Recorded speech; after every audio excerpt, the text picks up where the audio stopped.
Hello and welcome back to the Away End Show, brought to you by the Elite Football Show. My name is Haider and I'm your host as ever today. I've got Jim Salveson back on the podcast. He's going to be doing a West Ham United versus Manchester United preview with me. Jim, welcome back. Last time we spoke, we were quite negative, weren't we? We were a bit worried. We spoke about Dean Garner being sold and sort of the issues with the owners. But West Ham are looking all right, aren't they? Sitting in fifth in the table and... going into this game in some good form.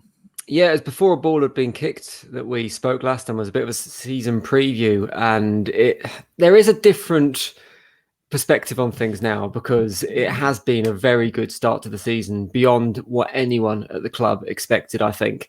But I don't think that has dispelled any of the fans' opinions about the board. And it's easy to see that those kind of calls for Gold, Brady and Sullivan to leave the club have been quelled by the good results. But I think it's probably a similar situation to Manchester United with the Glazer out scenario, in that the rumblings are always there, but they do die down slightly when the results are good. But I think also that being no fans in the stadium has really helped. Before the break of the COVID-19 pandemic and all that kind of thing, before fans were kicked out of the stadium, there were mass protests every single week outside the ground. So that is definitely there. So off the pitch, there are still problems. On the pitch, it's been surprisingly good. The football's been good. The results have been good. Bar the opening game against Newcastle, it's been really impressive. And the last couple of weeks, the performances haven't been great, but we've still been getting the results. And I think a lot of the credit for that's got to go to David Moyes.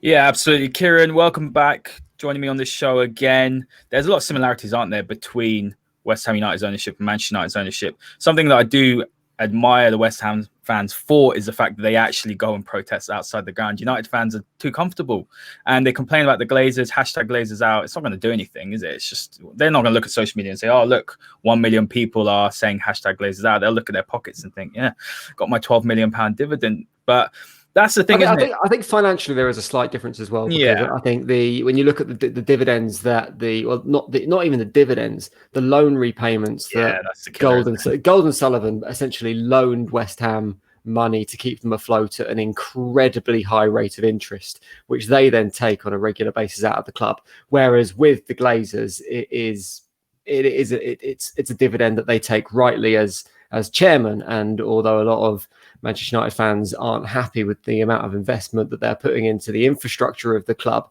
it's a bit more legitimate. Not saying that the Gold and Sullivan aren't legitimate, but it's just, I think it's more of an effective business model what's going on at Manchester United, even though I understand that they are equally as hated.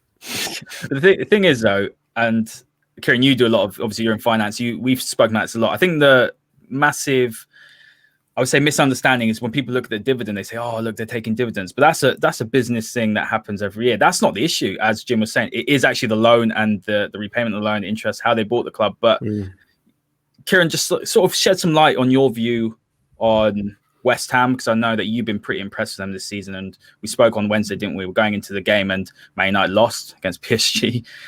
Consistently inconsistent, you could say, about Man United. So where are you sitting on this game, and what have you been impressed by West Ham? Because I'm worried about West Ham on the counter, if I'm being honest with you, with our slow defence.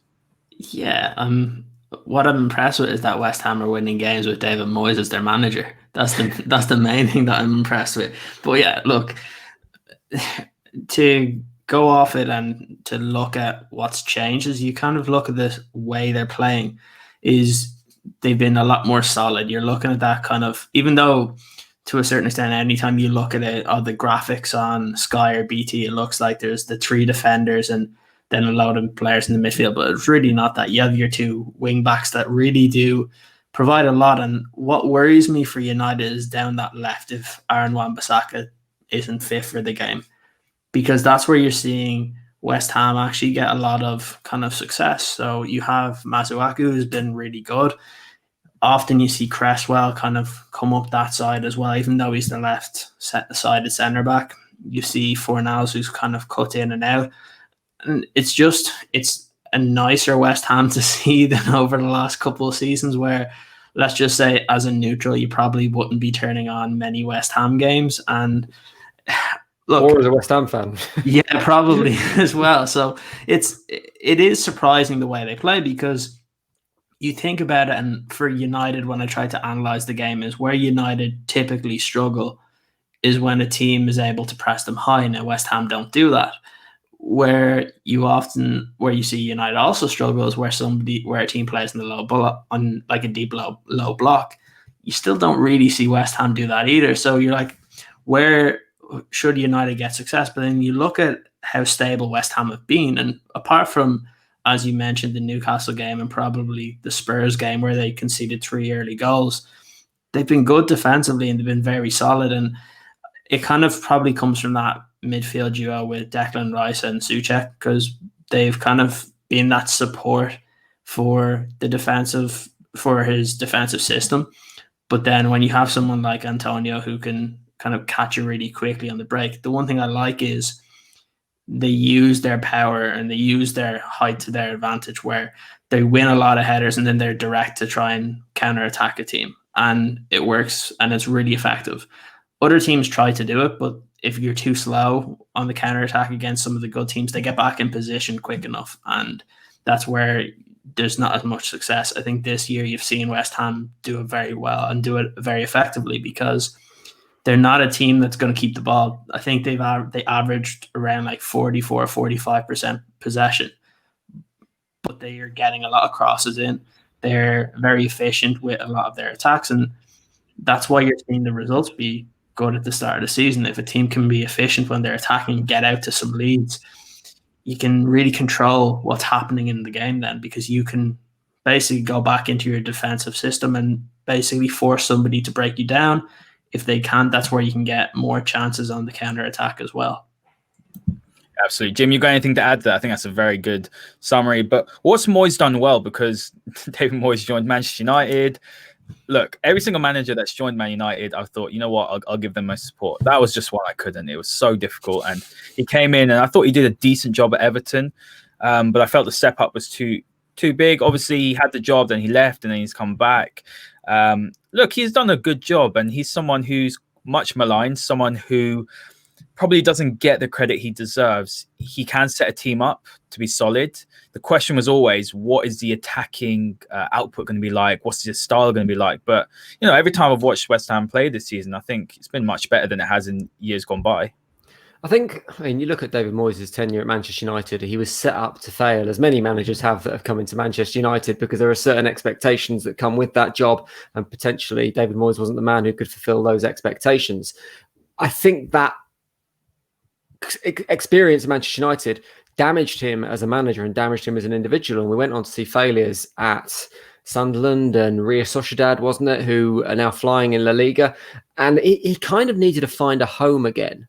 And as harsh as it was getting rid of him from West Ham in favour of Manuel Pellegrini during his first spell, I think that kind of toughened him up a little bit. And when he was brought back in, he was ready for the challenge. And he now seems ready to do what he did at Everton and kind of build a bit of an ethos at a football club and have a bit of a project. And I think a team like West Ham, a club like West Ham, allows a manager to do that more so than Manchester United, where the expectation is instant success, and there probably is a certain expectation for a certain type of football as well. As Ciaran says, West Ham fans are perfectly happy to see that low block be played, as long as once the turnover takes place, the footballing beyond that is attractive and intelligent. And at the moment, I've got to say it is. I think what David Moyes has done really well is not only is it's an incredibly well-drilled team now, better than I've seen in probably a decade as a West Ham fan, in terms of the fitness of the players and in terms of them knowing exactly what their job is on that pitch, which I think, by the way, is part of the reason we see Fornells getting starts week in, week out for West Ham over Said Barana, because I think he's just such a workhorse, and he might not have the skill and ability of Barana, but he does what the manager tells him. So I think that's why we're seeing a little bit more of him at the moment. But the fact that the players know what they're doing and they execute it well, I think all of that is down to the manager. And in recent weeks as well, again, as Ciaran pointed out, the kind of the way West Ham have played for most of the season has been this low block and then this fast break. We've had to change that because there isn't a massive amount of pace in the team. Mikel Antonio has been injured. It looks like he won't be available for Manchester United either. So the fast break isn't an option because we haven't got the fast players. So it's having to be a more intelligent kind of structured form of play out. And Souček and Declan Rice have been brilliant at that, at taking the ball into midfield and then finding those intelligent passes and finding the space, and then using the physicality of players like Sebelair and like Souček and like Balbuena and Ogbonga at the back, who are big physical specimens to kind of create those opportunities. So I think that's where Manchester United will need to be careful in this game. I don't think we present a huge threat in open play, but in the last 3 games from set pieces, that is where West Ham have really been dangerous. I mean, thank you very much for that insight. I mean, it's fantastic. Because Ciaran, that's where we struggle. We gave away 2 set-piece goals against Southampton. Obviously, one was a worldie of a free kick by James Ward-Prowse, but we can see Cresswell can also hit them in the top bins. But you're looking over as well, Ciaran, at set pieces. That is surely an area which is going to be very contentious for the game. I think Manchester United did concede a lot from set pieces, and you're looking at the physicality of West Ham. Is that an area where you think could be a deciding factor? Because when I'm looking at United's forward line as well, I think in this game you've got to play someone like Cavani. He's physical, he's stronger in the air than someone like Martial. But the problem is he's 33 years old. He's played nearly 180 minutes in the last in the space of a week. So what do United do to counter that, and what can they do to break down West Ham's well-structured setup? It's difficult in terms of set pieces because there's only so much you can do, because you still need to, you can't just be playing players to defend the other team. You have to be able to play your own game. And look, we know it. There's a lot of players that aren't great at corners for United defensively. And when you have to come up against players like Albana, who you've seen it last week, I think he scored a goal last week, it's difficult at the best of times when you look at some of the even stronger defenders trying to man mark him.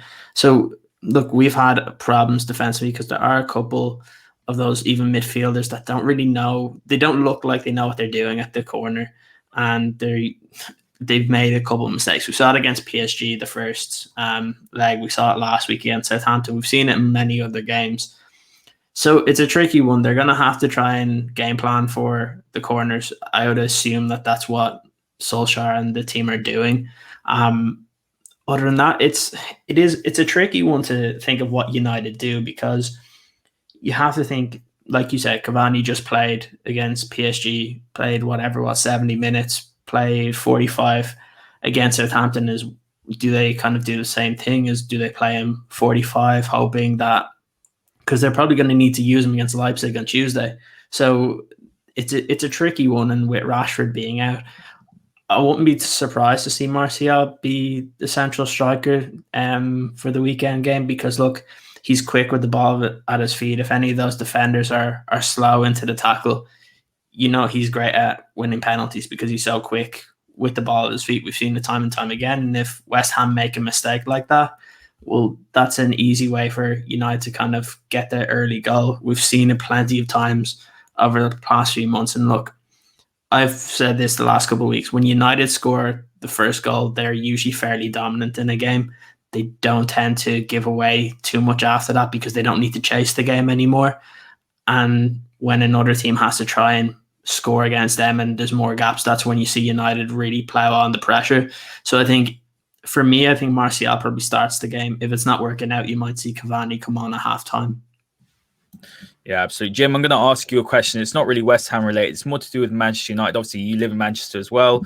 You work for Manchester, or you do some work for Manchester XS, don't you? So, or XS Manchester. But look, what is your view? I always ask the opposition fan their view on Manchester United, because I think it's important to get an insight from a non-United fan, someone who's not as emotionally attached, I'd say. And what's your view on Ole Gunnar Solskjaer and the job he's done? Because it seems that he's always one bad result away from, I wouldn't say whispers, I'd say they're shouts for Pochettino now these days. And then you're seeing reports today from Christian Falk saying Thomas Tuchel is now is an interest for United, and he's also interested in the job, which I think is nonsense. But is he someone who gets a hard ride by the media, or is he someone who you think has done a good job?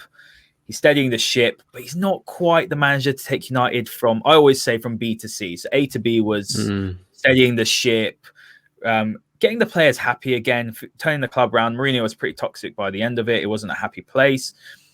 He's weeded out players who don't want to be there, but he can't quite get United from B to C, which is where United should be, a club of that stature and obviously historically winning trophies.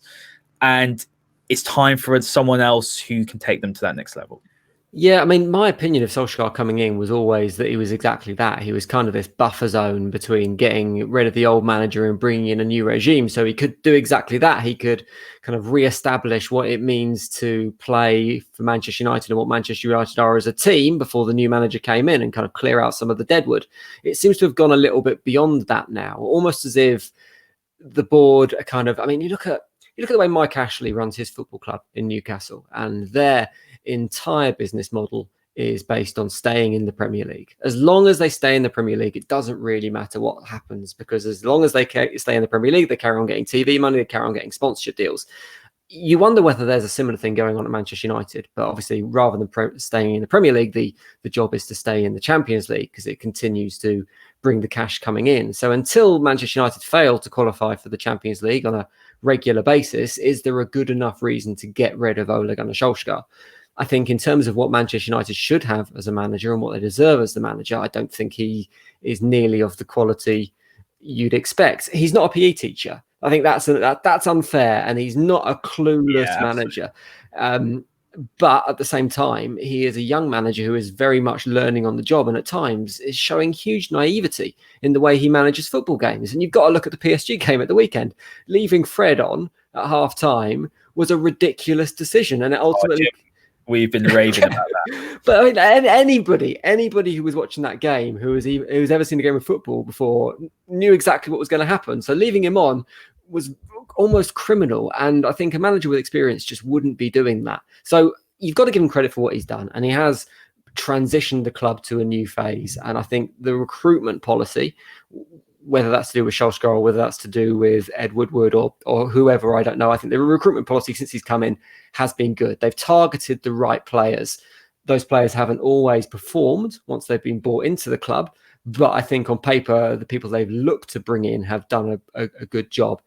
But does he have the coaching ability to develop players? Probably not. Does he have the tactical nous to challenge for Manchester United challenging those big games? Probably not. So, yeah, I think he's not the right man for Manchester United, it doesn't feel like. But the question is, what are the ambitions of the club? What are the ambitions of the board? And do they have a good enough excuse to get rid of him?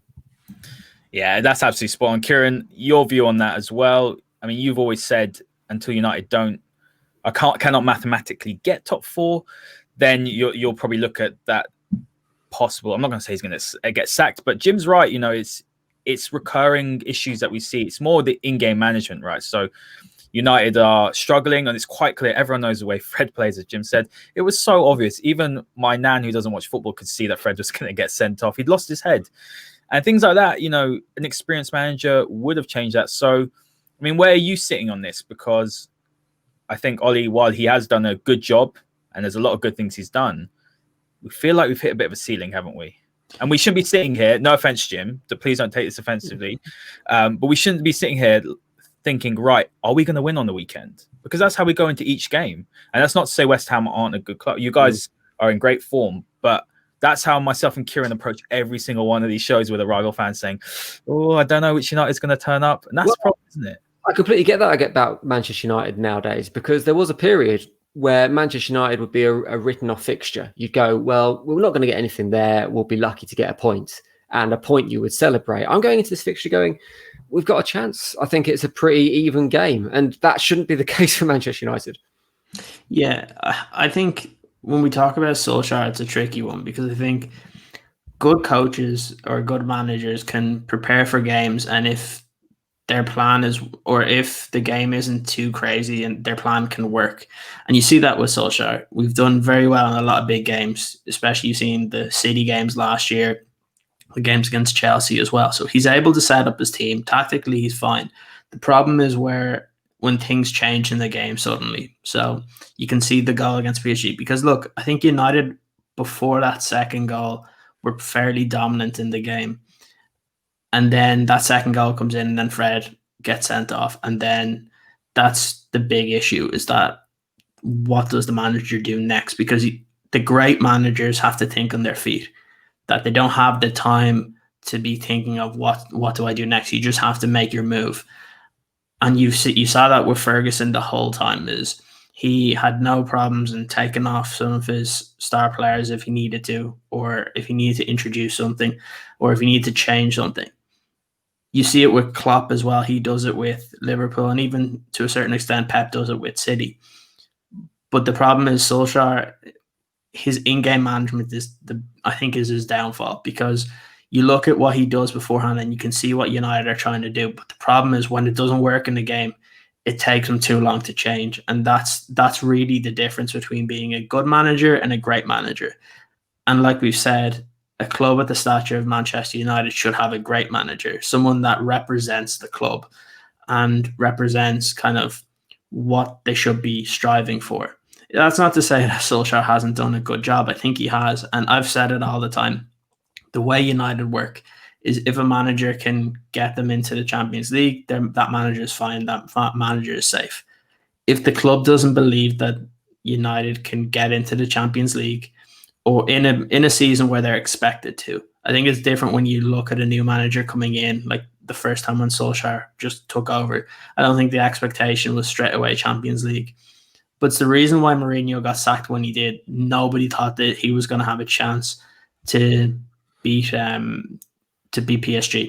And that's why he was sacked, really. I know people said how toxic it was, and it was toxic, but it did come out that the main reason was they didn't believe that they could get through PSG, especially after seeing how United were crashed out of the Champions League the previous season. So I've always had the belief that once United, if they fall behind in that top four race, but let's just say over the Christmas period, they have a terrible run of results and they're 10, 12 points behind, let's just say, that's when I think Solskjaer is in trouble. If he's still within that top four in February, March, he's not going to get sacked. And that's just the way it is. If he can get them into Champions League, that's really what they want. The interesting story that came out during the week is that Solskjaer hasn't engaged in contract talks, even though he only has one more year after this. And he's been the one to refuse it because, again, we've seen how we botched so many contracts before. So I think that's a good sign if you're looking for a genuine kind of change after the season, because I do think it'll probably happen. It's just, for me, it's a matter of when and not if, because I don't, like you said, Haider, I don't think he's the manager to take United to actually winning titles. Yeah, I'd agree. Jim, Pochettino, what's your view? Just quickly, 2 minutes. I mean, he's a great manager and he plays really nice, attractive football. But I think the objection that a lot of United fans stands and that he hasn't won any trophies. So he kind of hasn't. It seems really harsh to say to a football manager who has achieved as much as Pochettino, but he hasn't really proved himself as yet to be worthy of that position. I don't think. I think Thomas Tuchel is a great shout. However, I think he's a really young, exciting manager. And although you could probably level the same kind of criticism at him that he hasn't really proved himself yet, I think there'd be a really exciting future for United under him. Yeah, I think he just wants Rashford in his team. Yeah, he's scoring against him. Absolutely. Guys, we're going to go to predictions before we wrap up. I say I'm not confident, but I can't really bet against United, can I? Because otherwise I'll get a lot of abuse in the comments below on this. So I'm going to go for a 2-1 United win, because United's away record is fantastic. I believe it's 8 wins on the bounce, which is a club record, which is a really, really good really good run, and I don't think that's been recognised enough. Jim, where are you sitting? Do West Ham have a chance? Are West Ham gonna? Well, you've beaten us several times, haven't you, at the London Stadium? So I wouldn't be surprised to see it that way around. No, I think it depends how Manchester United do set up for this one. I think, as Ciaran called earlier, if you play players like Rashford leading the line, Martial leading the line, I think that's where your joy is going to come, because West Ham, we've got defenders like Masuaku who can be rash in a tackle and do like to give away a penalty. So I think that could give you some joy. I think also West Ham's form in the last couple of games has been pretty poor. I think we'd be lucky to pull results. So I think Manchester United might edge this one, but I think it'll be both teams to score. So I'm going to go United 2-1. Yeah, I agree with that. Ciaran, are you on the same wavelength as us, or do you think United will blow West Ham away and be consistently inconsistent, as we always see from game to game, really? Yeah, it's a tricky one because normally I'm fairly cagey with going for these results. I always have it within one, but I don't know why I feel like United might have a comfortable win. It's not the fact that West Ham haven't been good. I just think that with all the talk after the PSG game, they're gonna need a reaction, and they have a big week coming ahead. So I think I would go for 3-1. I just think that if United can score early, then the way West Ham set up against them, I think could suit the way United attack. So I'm gonna go with 3-1, and hopefully we can have a pretty straightforward week, so we're not having to curse out United next week. You're not allowed to have a calm week as a United fan, Ciaran, anymore. But Jim, No. thank you very much for joining me, mate. It's always Thank a you. pleasure. Tell the listeners a little bit about Sports Social because you're doing some really great work there. Yeah, so Sports Social is an on-demand sports network. We create loads of different content for different sports, including the Premier League, and we have a daily Premier League podcast called Football Social Daily, which you can find just by searching Football Social Daily. But all the stuff is on our Twitter and on our social media. Our Twitter, that's our Twitter handle. So you can go and find us there, and you can see the links and see everything we do. For anyone that's listening to this on audio, Jim was trying to point Oh yeah, down the handle. What we'll do is we'll put that in the description below. You're doing some really great work. I love your podcast. It's doing really brilliant. Thank you. And Ciaran, thank you for joining me again today. And yeah, that's Ciaran's handle, guys, at Ciaran Powell Hall. So give him a follow. And Ciaran, you've got a podcast as well. Where can the listeners find that? Yeah, it's the Hall of Sports podcast, and it's a sports with a Z, just because I like to do things like that. But yeah, you can a lot of the stuff in there. I do a lot of stuff in the youth academies in England, and also anybody that's interested in kind of the American sports, so like NFL. There's a lot of stuff on there, and we'll kind of be doing more of the other sports as they kind of start as well. So you can catch that there. And again, if you follow me on Twitter, all the information's there anyway. Absolutely. We'll chuck that in the description. Guys, if you're listening to this on Spotify and Apple Podcasts, please hit the review button as well. 5 stars would be great, just so that we can push this podcast out to more people, because we've got some brilliant guests like Jim coming on. So thank you guys for listening, and we will see you next time.